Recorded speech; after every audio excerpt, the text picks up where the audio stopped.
سلام رفقا، امیدوارم که حالتون خوب باشه. تو این ویدیو اومدیم که نقد و بررسی بازی اساسین اسکرید میراژ رو داشته باشیم، همون میرید. امیدوارم که از این ویدیو خوشتون میاد. لایک کامنت ها فراموش نشه و برو بریم واسه ویدیو. خوب داستان بازی درباره شخصیتی به اسم بسیمه که تو شهر زادگاه خودش یه دزد حرفه‌ایه که اما طی این مشکلاتی که برای این شخصیت رخ میده به بغداد مهاجرت میکنه. اون از طریق یه سازمان مرموز و باستانی و قدیمی به نام دهیدن واند که تو سری اساسا خیلی مشاهده کردیم ما، به یه قاتل حرفه‌ای تبدیل میشه و کلا سرنوشت و کلا آینده خودش رو تغییر میده، به کل تغییر میده.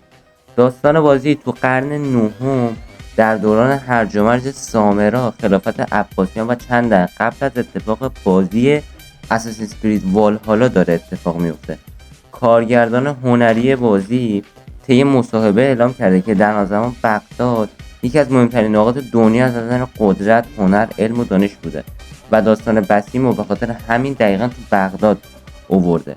همچنین ما بعد یه نکته رو بهش اشاره کنیم و اهمیت اینکه شهره آقداشلو در نقش شخصیتی با نام روشن صدا پیشگی کرده که مربی بسیمه و کارای این که چجوری بسیم به یه قاتل حرفه‌ای انجام شه رو روشن در بازی به بسیم یاد میده. وسعت این بازی از نسبت به والهالا، اودیسه و اورجینز کوچکتره. نقشه بغداد در بازی به 4 تا قسمت تقسیم شده که هر بخش جو و ویژگی‌های محیطی منحصر به خودش رو داره. با این وجود یوبیسافت قول داده که نقشه پویا و پرجزئیات رو بده که البته همینطور هم که شد و اینکه تو بازی حتی ساکنین هم به حرکات شما واکنش نشون میدن. مثلا اگر با یکی برخورد کنید اون به شما واکنش نشون میده. در واقع نسخه اساسین اسکرید میراژ یکی از پروژه‌های کوچکتر از اساسین اسکریده که برای جشن گرفتن 15مین سالگرد این فرانچایز طراحی شده. همچنین از نظر مدت زمان میتونیم انتظارش رو داشته باشیم که بازی در حد 15 تا الی 30 ساعت گیم پلی داره و اینکه میتونیم تا 15 الی 30 ساعت این گیم محشر رو بازی کنیم. همچنین بازی از ورلد ایونت هم بهره میبره که مثلا وسط بازی یهو اتفاقاتی برای شخصیت ما یعنی بسیم رخ میده. یوبیسافت درباره این بازی گفته که اساسین اسکرید میراژ بیشتر از هر نسخه‌ای تمرکزش رو مخفی کاری و انجام پارکور داره.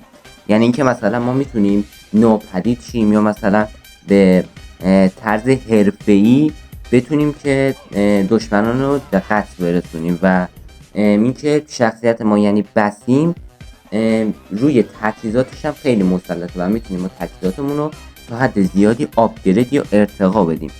بازی از سیستم شهرت داره بهره میبره که هر چقدر شهرت شما به سمت مثبت یا همون خیرخواهی بره با دشمنان کمتری مواجه میشه، یعنی شما سر راه شما دشمنان کمتری قرار میگیره. اما هر چقدر من دشمن چیز منفی تری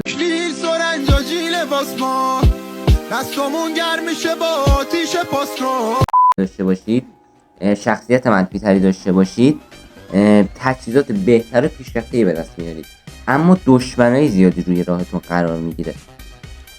و همچنین میتونیم اشاره کنیم که بسیم میتونه از بمب مجاورتی، انفجاری، بمب دودزا، مین استفاده کنه.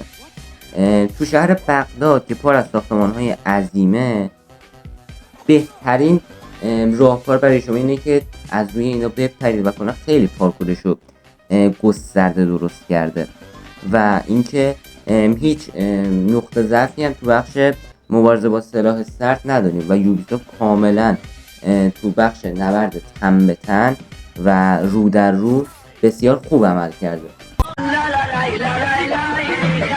و میتونیم نتیجه بگیریم که بازی اساسین اسکرید میراژ بازی خوب و عالیه که ارزش خریدن و بازی کردن داره و اینکه امیدوارم که از این ویدیو خوشتون اومده باشه. لایک کامنت رو فراموش نشه، زنگوله چنل رو بزنید رو متن اینکه ویدیو جدید با خبر بشید و اگر دوست داشتید و حمایت از این ویدیو بالا بود و ویو بالای خورد این ویدیو، داستان بازی رو هم براتون میذارم. خدا نگهدار تا ویدیوی بعد.